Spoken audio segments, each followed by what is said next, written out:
नाज़रीन आदाब। अवधनामा के प्रोग्राम अखबारों की दुनिया में मैं हारून रशीद आपका खैर मकदम करता हूँ। पेश खिदमत है अवधनामा में शाये मशहूर सहाफ़ी सुहेल अंजुम का मजमून, साध्वी प्रज्ञा पर इतनी मेहरबानियाँ क्यों।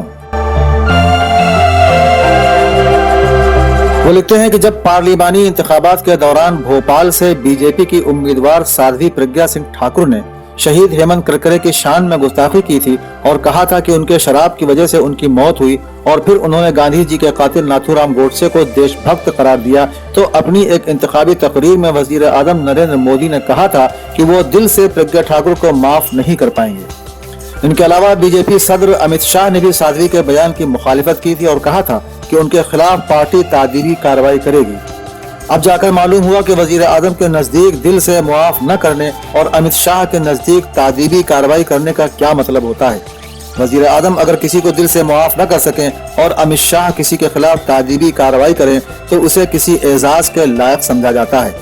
पार्लिमानी उमूर की वजारत ने साध्वी को पार्लियामेंट की दिफाई कमेटी का रुकन नामजद करके मोदी और शाह की ख्वाहिशों का एहतराम किया है। साध्वी के बारे में कुछ ज्यादा बताने की जरूरत नहीं है। 2008 में मालेगांव में एक बम धमाका हुआ था जिसमें 6 अफराद हलाक और बड़ी तादाद में लोग जख्मी हुए थे। धमाके में एक मोटरसाइकिल का इस्तेमाल किया गया था। बाद में जब फोरेंसिक लेबोरेटरीज ने उसकी जांच की तो पता चला कि वो साध्वी प्रज्ञा सिंह ठाकुर की थी। उनका यह बयान भी कई अखबारों में शाये हुआ था कि वो इतने कम लोगों के हलाक होने से दुखी। उन्हें गिरफ्तार किया गया और जेल में डाल दिया गया। तकरीबन 10 साल जेल में गुजारने के बाद उन्हें जमानत पर रिहा किया गया। जब साध्वी ने देखा कि उनकी रिहाई के इम्कानात मादूम होते चले जा रहे हैं तो उन्होंने एक चाल चली और अदालत में यह बयान दिया कि वो बीमार हैं, उनको कैंसर हुआ है, लिहाजा सेहत की बुनियाद पर उन्हें जमानत दी जाए ताकि वो अपना इलाज करा सकें।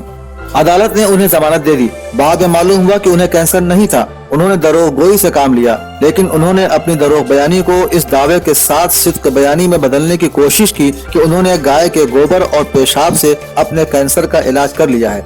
उनके इस दावे पर दुनिया भर के डॉक्टरों ने हैरत जाहिर की थी और कहा था ऐसा नामुमकिन है। हैरत इस बात पर भी है कि उनके अलावा किसी और ने अपना कैंसर गाय के पेशाब और गोबर से ठीक नहीं किया। हालांकि उसके बाद तो लाइन लग जानी चाहिए थी और हर गाय को कैंसर रोग उपचार जानवर का दर्जा मिल जाना चाहिए था।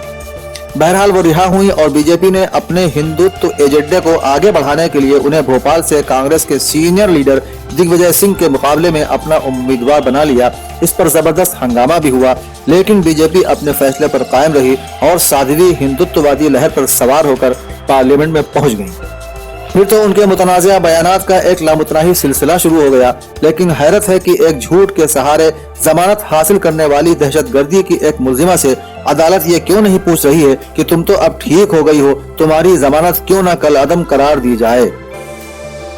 अदालत ये भी पूछ सकती है कि तुमने एक झूठ बोला था जमानत हासिल करने के लिए, लिहाजा तुम्हारी जमानत क्यों ना खारिज कर दी जाए। लेकिन अदालत क्यों पूछेगी, वो तो अब पार्लियामेंट की मुअज़्ज़ज़ रुकन बन गई हैं। सिर्फ पार्लियामेंट ही की मुअज़्ज़ज़ रुकन नहीं, बल्कि अब तो वो पार्लियामेंट की दिफाई कमेटी की भी रुकन बन गई हैं।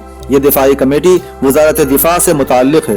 क्या हुकूमत ने दहशतगर्दी की एक मुलजिमा को दिफाई कमेटी का रुकन बनाकर हमारी मुसल्लह अफवाज की शान में गुस्ताखी नहीं की है।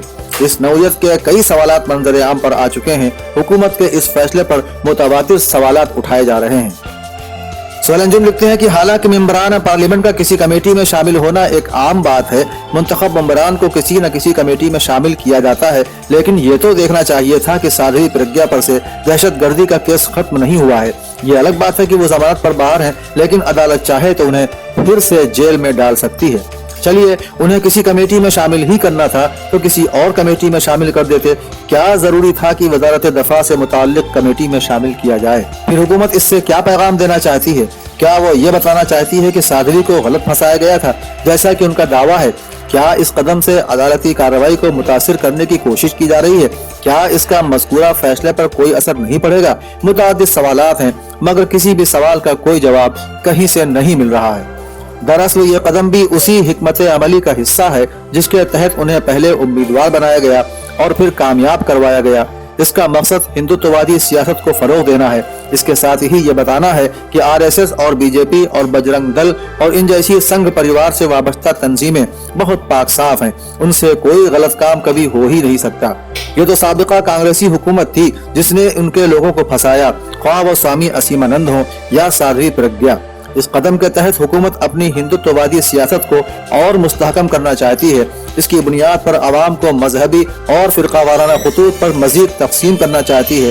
اس کا ایک مقصد یہ بھی ہو سکتا ہے کہ جس طرح سوامی اسیمانند کو رہا کرایا گیا، سادھوی کو بھی رہا کرایا جائے۔ ممکن ہے کہ اب آگے چل کر کرنل پروہت اور دوسرے مقدمات میں ملوث دوسرے لوگوں کو بھی رہا کرانے کی اسی قسم کی کوئی کوشش کی جائے، کیونکہ BJP جس قسم کی سیاست کر رہی ہے اس میں اس کی بہت گنجائشیں موجود ہیں۔